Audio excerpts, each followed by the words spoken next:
আপনার পেজের ভিডিওগুলা কখনো ভাইরাল হবে কিনা সেই বিষয়টা আপনারা নিজেরাই কিন্তু চাইলে চেক করে নিতে পারবেন। আজকে সেটাই আমি দেখাবো আপনাদেরকে। প্রথমেই চলে যাবেন আপনারা থ্রি ডট অপশনে যাওয়ার পর আপনাদের নামের পাশে চলে যাবেন। নামের পাশে চলে যাওয়ার পর আপনারা চলে যাবেন মনিটাইজেশন অপশনে যাওয়ার পর রিয়াদ ব্লগ দেখেন যে নামের পাশে যে উইকলি চ্যালেঞ্জ লেখা আছে, এখানে আপনারা চলে যাবেন। যাওয়ার পর দেখবেন যে মনিটাইজেশন স্ট্যাটাস, আদার স্ট্যাটাসের এইখানে মনিটাইজেশন স্ট্যাটাসে গ্রিন চিহ্ন, পেজ রিকমেন্ডেশনে চলে যাবেন। তারপর পেজ রিকমেন্ডেশনও আপনার সবুজ চিহ্ন রয়েছে, এখানে চলে যাবেন। পেজ রিকমেন্ডেশনে যাওয়ার পর তারপর চলে যাবেন পেজ স্ট্যাটাসে চলে আসলাম। পেজ স্ট্যাটাসে একটু সময় নিচ্ছে, দেখেন রিয়াদ ব্লগ এখানে পেজ হ্যাজ নো ইস্যু লেখা আছে। পেজ হ্যাজ নো ইস্যু মানে কোনো প্রকার ভায়োলেশন নাই। তারপরে নিচে লেখা আছে good news, no violation to show, কোনো প্রকার ভায়োলেশন নেই। তারপরে আপনারা দেখতে পাচ্ছেন যে এক্সট্রা ফিচার্স এ রয়েছে রিকমেন্ডেশন,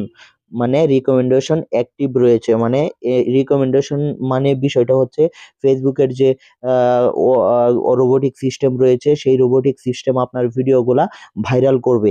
কিন্তু কোনো প্রকার যদি সমস্যা থেকে থাকে আপনার পেজে, তাহলে এখানে নট রিকমেন্ডেশন লেখা থাকবে, সেক্ষেত্রে আপনার ভিডিওগুলো কখনো ভাইরাল হবে না।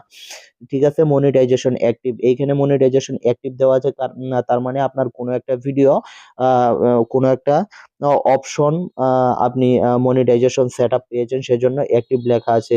ঠিক আছে, এটা কোনো বিষয় না। তো এই হচ্ছে বিষয়, এভাবে আপনারা চাইলে কিন্তু সবকিছু চেক করতে পারবেন।